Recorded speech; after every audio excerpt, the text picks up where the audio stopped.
In this video I'm going to show you how to attach Scalextric Sport Track down to a wooden baseboard using these neodymium rare earth magnets.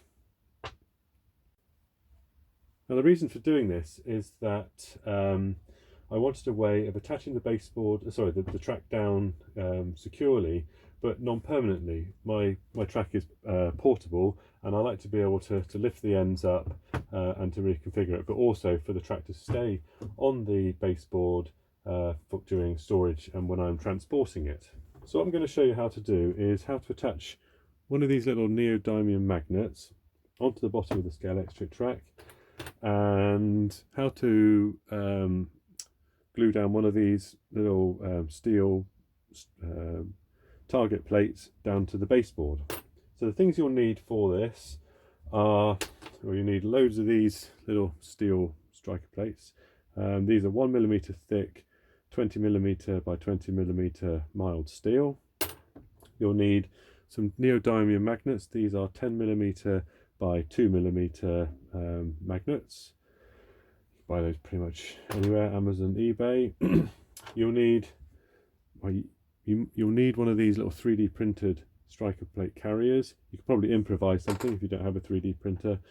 You'll also need one of these magnet carriers. Again, you could improvise, but I've got access to a 3D printer, so I made one of these. I've also got this drilling template which sets the hole centers correctly. Again, 3D printed. The links to all of these models are down in the description. You also need some number 4 by 5mm panhead screws. You'll need some M3 nuts. You'll need some M3 by 5mm countersunk screws. I chose high tensile ones because they're black. You don't need to paint them, but you probably could paint silver ones if you wanted.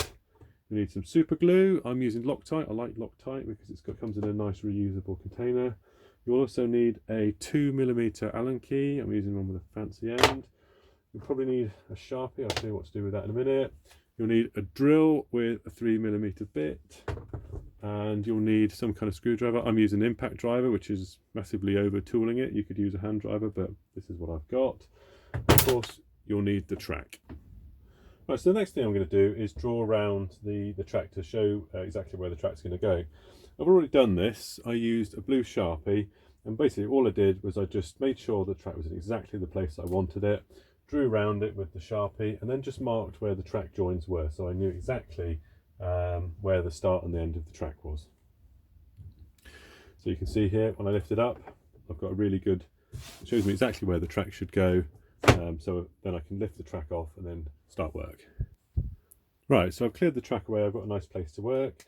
So the first thing I'm going to do is glue the little target plates onto the back of these carriers. So I'm just going to put some super glue in the middle there. The reason I'm doing this first is I want the glue to dry and want them to be secure when I come back to them later. And then I just drop these on the top like that. I'll put a bit more on that one actually. There we go. There we go.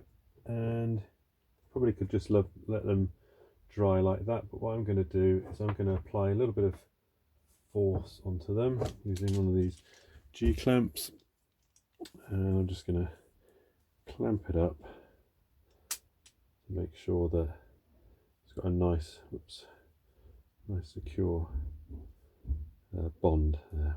I don't want those things to come off. Same with the other one.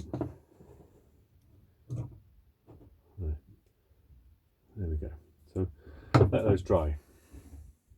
Right, so the next job is to attach these little magnet carriers onto the bottom of the track. Now, what I found when I was researching how to do this is that it's virtually impossible to get anything to stick to the bottom of this track. You can see the remnants of where I've super glued it. It just doesn't stick to whatever plastic that Hornby make these tracks out of, which is a bit of a frustration. So what I'm going to do is I'm going to locate these in place, and then I'm going to drill through the track surface, and then I'm going to put some of those countersunk bolts on the other side. They're going to be black, so you shouldn't see them. So I'm going to show you how to do that.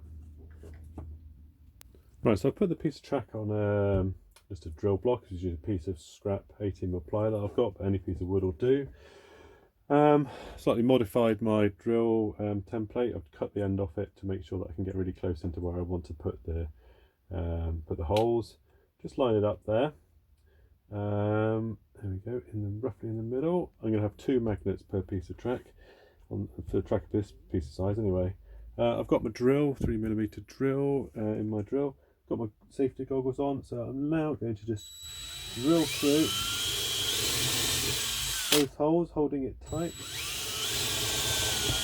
There we go, drilled through. So you can see there, I've got 2 holes in the track. We'll do exactly the same all the way around. Make sure it's in the centre and square. Same here again.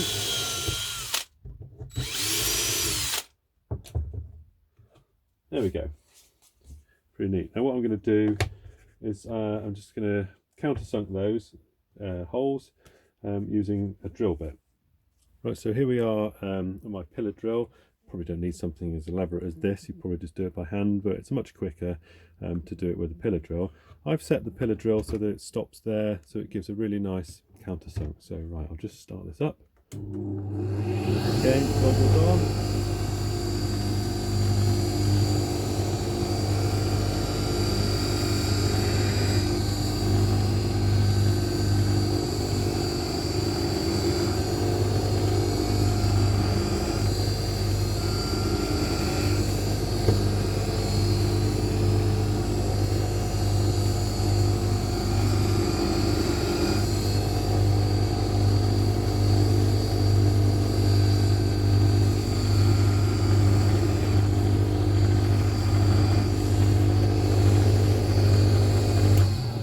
See, nice countersunk holes. Right, so the next job to do is to put the countersunk screws through. They should fit in quite nicely. There we go. And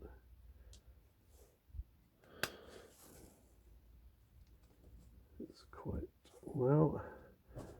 And then we just put the little carrier over. Yep, that's going on nicely. Pop the nuts into the thing that I did. There we go. It's a hexagonal receptacle. Then just put your finger over the end.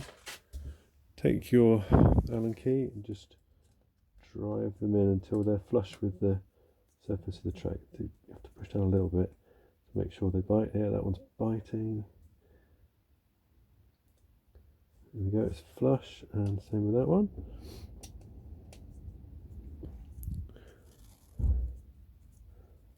It's a bit tricky, it's not quite biting. What's going on? I think I need to push that one in a bit.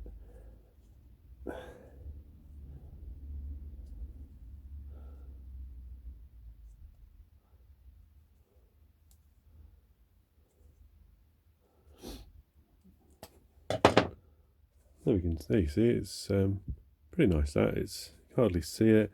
It's flush with the surface. You probably just scratch the worst off. Do the same on the other side. Right, so now I've put both magnet carriers in. You can see on the top there the countersunk screws. Need to scrape some of that swarf off, but that's not a bad problem. On the bottom here I've got these little magnet carriers. So next thing to do is just push these magnet carriers in. Now you probably could glue them if you wanted, but I find that you just need to push fit. That one's in. This means you can reuse the magnets if you decide to change your mind. That one's in. Right, now I'm just going to use a little block to push these in because they need to fit squarely.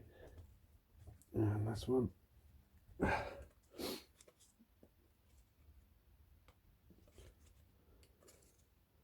There, so now you've got your magnets on the bottom of your track. Right, so the next thing I'm going to do is screw down these little target plates, the things that we glued together earlier in the video. So what I'm going to do is, I can see where I need to line the magnets up. So I just sort of, you can see that I need to just draw a line there. So this one's on this side, so that center of that magnet is about there, and that one is about there. You could measure it, but I don't need to. And on this side, so the centre of that one is going to be there, and the centre of that one is going to be about there. Right, so you've got the centre of the little magnet carriers. So all you need to do now is just make sure that you can actually see where the centres are.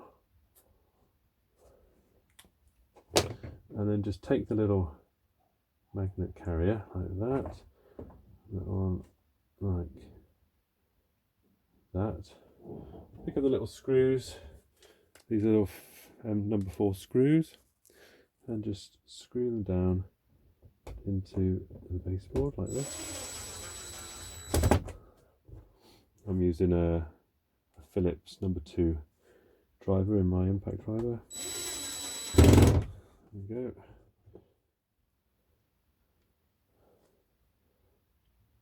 This one.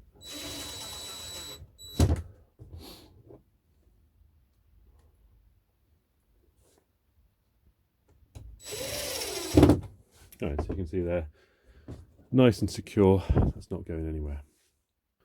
So then the final thing to do is to make sure that the track sits okay on the magnets. Just flip it over, drop it in place. There you can see the sides are a bit wobbly. It's not going anywhere, but then it lifts off just perfect. So there you go. So all you need to do now is just repeat that process for the remaining track. I hope you've enjoyed the video. I hope to do lots of more how-to videos on various Scalextric and model railway things. So don't forget to subscribe. Thanks. Bye.